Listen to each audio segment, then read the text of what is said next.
샬롬. 새날을 허락하신 하나님께 감사합니다. 오늘 또 살아갈 우리의 이 시간에 하나님께서 이끄시는 축복의 길, 또한 우리가 믿고 걸어가야 할 그 길임을 우리는 고백합니다. 하나님의 그 은혜 아래에 있다면, 또 하나님의 그 그늘 아래에 있다면 우리는 참으로 행복한 사람임을 고백하고 또 깨닫게 되어지는 날이 되길 소망합니다. 오늘 또한 말씀과 함께하면서 기쁨과 축복의 날들로 서길 원합니다. 오늘의 말씀을 함께 읽겠습니다. 하나님이 우리에게 주시는 오늘의 말씀은 신명기 33장 18절에서 25절. 스불론 지파와 이사갈 지파를 두고서 그는 이렇게 말하였다. 스불론은 해상무역을 하여 번성하고 이사갈은 집에 재산을 쌓는다. 그들은 외국 사람을 그들의 산마을로 초청하여 거기서 의의 제사를 드린다. 바다 속에서 얻는 것으로 부자가 되고 바닷가 모래 속에서도 감춰져 있는 보물을 취한다. 갓 지파를 두고서 그는 이렇게 말하였다. 갓 지파의 땅을 넓혀주신 하나님을 찬송하여라. 갓은 사자처럼 누웠다가 사로잡은 먹이의 팔과 머리를 찢는다. 그들은 가장 좋은 땅을 차지하였다. 한 지도자의 몫이 그들에게 배정되었다. 이스라엘의 지도자들이 함께 모였을 때 그들은 주님의 공의를 지키고 율법에 복종하였다. 단지파를 두고서 그는 이렇게 말하였다. 단은 바산에서 뛰어나오는 사자 새끼와 같다. 납달리 지파를 두고서 그는 이렇게 말하였다. 은혜를 풍성히 받은 납달리야, 주님께서 주시는 복을 가득 받은 납달리야, 너희는 서쪽과 남쪽을 차지하고 살아라. 아셀 지파를 두고서 그는 이렇게 말하였다. 아셀 지파는 다른 어느 지파보다 복을 더 많이 받은 지파다. 그들은 형제들에게서 귀여움을 받으며 그들의 땅은 올리브 나무로 가득히 찬다. 쇠와 노스로 만든 문빗장으로 너희의 성문을 채웠으니 너희는 안전하게 산다. 오늘 말씀에서도 백성들을 위한 모세의 마지막 축복 기도가 이어집니다.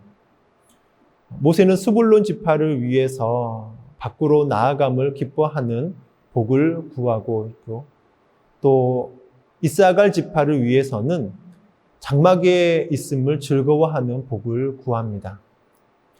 이미 요단 동편의 땅을 차지한 갓 지파를 위해서는 광대하게 되는 복을 구하고, 단지파를 위해서는 기름진 땅에서 뛰어노는 어린 사자와 같이 되리라는 복을 구합니다. 납달리 지파를 위해서는 하나님의 은총 속에서 서쪽과 남쪽을 차지할 복을 구하고, 마지막으로 아셀 지파를 위해서는 형제의 기쁨이 되고 또 풍요한 가운데 안락한 삶을 사는 복을 구합니다. 이처럼 복의 내용은 지파마다 다릅니다. 하지만 모세의 큰 그림 속에서 이스라엘 그 12지파는 하나된 하나님의 나라입니다. 그래서 모세는 마지막으로 전체 이스라엘을 부르며 그들이 하나님 앞에서 어떤 존재인지 강조하고 선포하고 있습니다. 그들은 영원하신 하나님 안에 거하는 행복한 사람들입니다. 하나님께서 영원하신 팔로 그들을 구하시고 대적을 쫓아주시기에 앞으로 있을 그 수많은 전쟁 속에서도 그들은 안전이 보장이 되어지고 모세가 축복한 정말 모든 복을 함께 누리게 될 것입니다. 하지만 이스라엘이 이런 복을 받고 누리기 전에 반드시 알아야 할 것이 있습니다. 하나님께서 모세의 기도를 통해 각 지파에게 부어주실 그 놀라운 복은 이스라엘에게 매우 중요한 한 가지 조건을 요구합니다. 그 조건은 다름이 아닌 오직 하나님만 믿고 따르라 라고 하는 것입니다. 26절에 여수르니여 하나님 같은 이가 없도다 라고 외친 것처럼 이스라엘은 하나님만 믿고 바라보면서 하나님 같은 분이 없음을 고백해야만 합니다. 이스라엘에게는 오직 하나님만이 구원자가 되시고 보호자가 되시고 또한 통치자가 되심을 기억해야 합니다. 머리로 이해하는 것, 말로만 고백하는 신앙이 아니라 온 삶을 하나님만이 참 하나님이심을 고백하며 나아가야 합니다. 그렇게 할 때에 하나님은 모세의 기도를 들으시고 각 지파에게 복을 부어주실 것입니다. 그 복으로 인해서 이스라엘은 가나안의 동서남북 모든 땅을 차지할 것이고 장막 안팎에서 하나님을 즐거워하며 하나님의 나라를 세워갈 것입니다.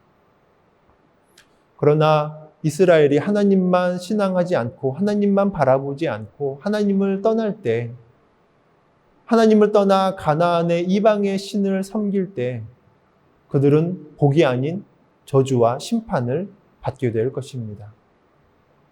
이제 이스라엘은 그들 앞에 복과 저주가 놓여 있습니다. 신명기 내내 오직 하나님만 사랑하고 하나님만 섬기겠느냐라고 물었던 그 모세의 그 질문 가운데 이스라엘은 이제 답해야만 합니다. 하나님의 구원을 너와 같이 얻은 백성이 누구냐? 너는 하나님만 믿고 따르겠느냐 하시는 질문은 오늘 우리에게도 적용이 되는 것이죠. 오늘 하나님의 백성으로 부름받고 살아가는 모든 그리스도인들 앞에 복과 저주가 놓여져 있습니다. 하나님께서 이스라엘에게 주신 그 복은 그들이 가나안에서 하나님의 나라를 세워가는 데 필요한 복입니다. 내가 옳다고 믿는 그 가치의 실현을 위해서 살아가는 것, 부자가 아니라도 남들보다 소득이 결코 높지 않아도 약자를 위한 곳에서 물질을 흘려보낼 수 있는 그 마음의 넉넉함과 같은 것입니다. 마찬가지로 오늘 우리 앞에 놓인 복도 하나님의 나라를 세워 나아가는 데 필요한 복들입니다. 이 복과 저주 중에서 우리는 무엇을 택하며 나아갈까요? 하나님만 믿고 따르기를 선택함으로 이 땅에서 하나님의 나라를 세워 나아가는 놀라운 축복을 온전히 누릴 수 있길 주님의 이름으로 축원합니다. 함께 기도하겠습니다. 사랑의 하나님, 오늘 이 시간 우리 앞에 놓여 있는 하나님의 놀라운 손길, 하나님의 축복의 시간들, 하나님께서 허락하시고 이끌어 주시는 놀라운 영광의 순간들을 우리가 함께 바라봅니다. 오직 하나님만 믿고 따르며 나아가겠다라고 하는 그 믿음, 어떠한 상황 가운데서도 흔들리지 않게 하여 주시옵소서. 더욱더 굳센 믿음 가운데 서게 하여 주시옵소서. 유혹과 나를 넘어뜨리겠다라고 하는 그런 환난이 온다 할지라도 더욱더 굳세게 설 수 있는 우리의 믿음이 되게 하여 주시옵소서. 오직 하나님만 따르고 주님만을 섬기며 나아가는 우리의 삶이 되게 하여 주시옵소서. 예수님의 이름으로 기도합니다. 아멘.